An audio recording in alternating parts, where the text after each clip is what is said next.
감염병의 상시적인 위협, 사회 시스템을 넘어설 수 있을 것이냐 하는 안치용이라고 하고요. 인문학자라고 소개할 수 있을 것 같아요.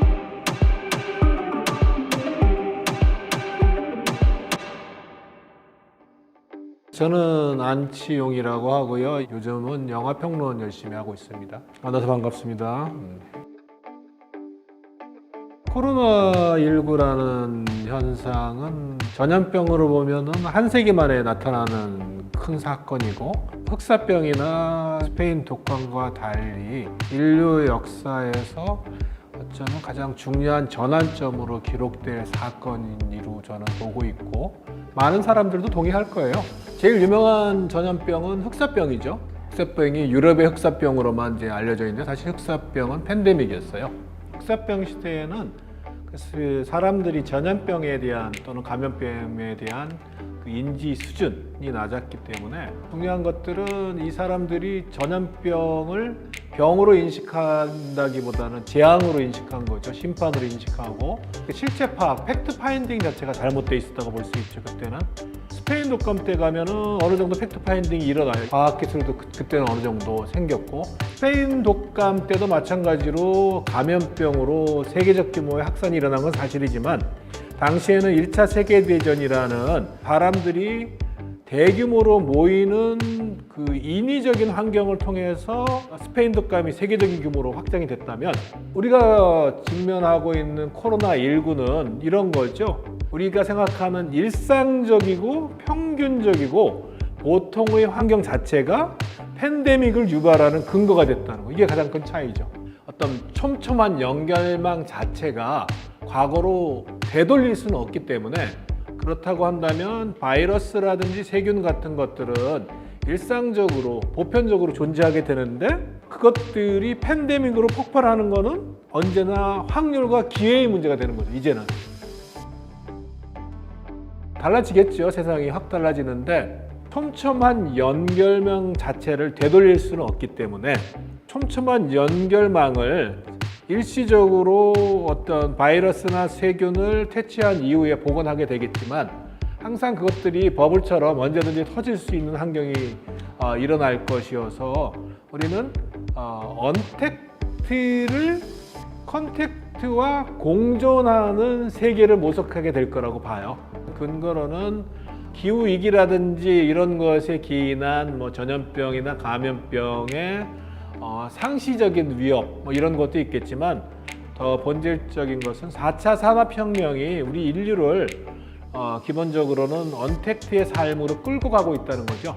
그러면 그 언택트가 갖고 있는 것은 인문학적 용어로 표현하면 소외라는 것인데, 언택트와 소외가 공존하는 가운데 우리가 인간으로 살아가면서 인간을 발굴해야 되는 문제들이 코로나19 시대, 코로나 사피엔스가 직면할 본질적인 어려움이라고 할 수 있죠.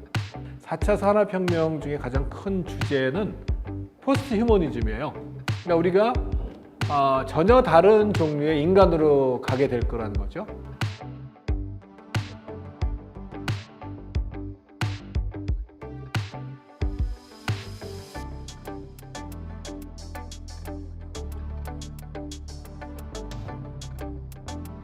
위기가 생기면 항상 사람들은 위기를 돌파하기 위해서 희생을 필요로 하죠.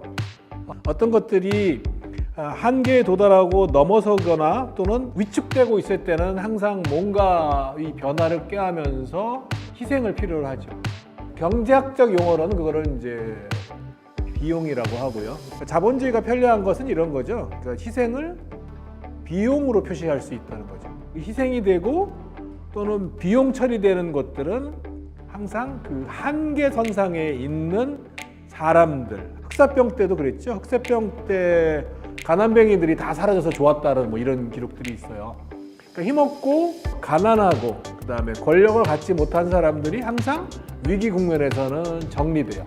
그러한 과정에서 기존 시스템이 갖고 있는 정보와 신뢰가 힘을 얻지 못하고, 그 다음에 자기들이 각각 힘들어지고 괴로워지는 상황에서 사람들은 스스로의 동기에 의해서든 또는 기득권에 의한 조장에 의해서든 어떤 희생양을 필요로 하게 되고 그 희생양을 사회적으로 소환하고 사회적으로 지목해서 괴롭히는 방식이 혐오인 거죠. 약자를 배제하는 사회 시스템을 우리가 넘어설 수 있을 것이냐 하는 것들은 순수하게 당대인의 의지와 역량에 달린 문제라고 할 수 있죠. 우리가 믿고 있는 신념은 이런 거죠. 인류는 그럼에도 불구하고 항상 더 많은 다수의 자유를 신장시키는 방향으로 발전해 왔다는 것이고, 시스템을 넘어서서 어떤 더 나은 시스템으로 패러다임 시프트를 이루어 왔다는 거죠. 결국 그것을 해내는 힘은 다수의 정치죠.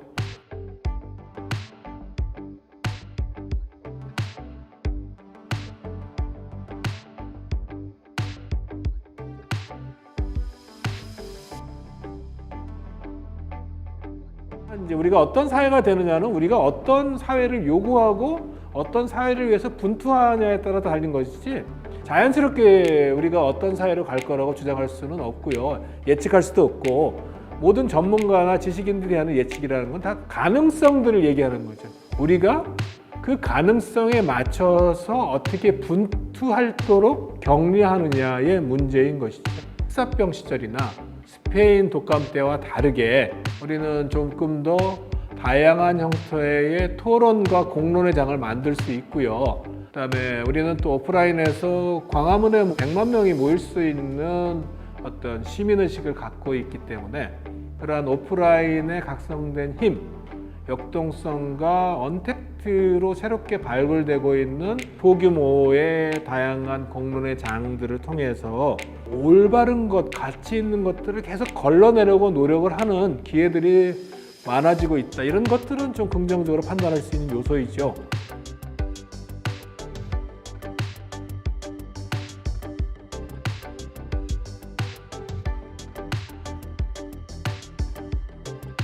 코로나 이후에 우리가 회복할 것은 정치라고 봐요. 그것은 의회 정치라는 협소한 정치 엘리트들의 티격태격하는 기득권 싸움이 아니라 다중이 자신의 생활과 자신의 생존 조건을 걸고 비슷한 사람들과 연대하면서 그 비슷한 사람들의 삶의 조건에 관심을 기울이면서 행하는 정치, 이런 것이 본질적으로 필요한 거죠.